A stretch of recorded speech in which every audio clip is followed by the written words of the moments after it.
بتستخدم وقتك في ايه؟ تعال اوريك صفقة ربح اخدناها مع بعض الاسبوع اللي فات. تعال. طيب زي ما انتم شايفين الصفقة كانت على الذهب دولار على فريم ال 15 دقيقة.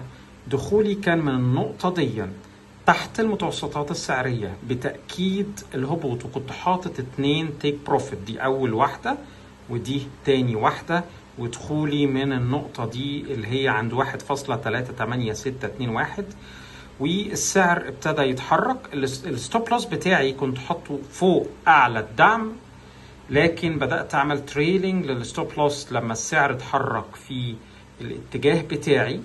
وزي ما انتم شايفين السعر وصل واخد التيك بروفيت الاولى فعلا اتسجلت، والسعر مكمل في الهبوط وبيقرب من التيك بروفيت الثانيه زي ما حضراتكم شايفين.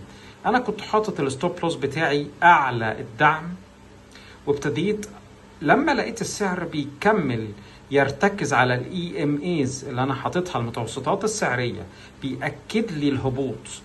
ابتدى السعر زي ما انتم شايفين بالشمعة دي ومكمل السعر في الهبوط زي ما حضراتكم شايفين. ابتدت بعد كده يحصل دخول للمشترين من هنا زي ما انتم شايفين كده، محاولات لدخول المشترين بريجكشن وشمعة خضراء ابتدت تتكون هنا.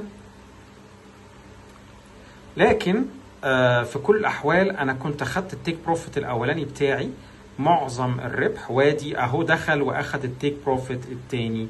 كانت صفقة ربح.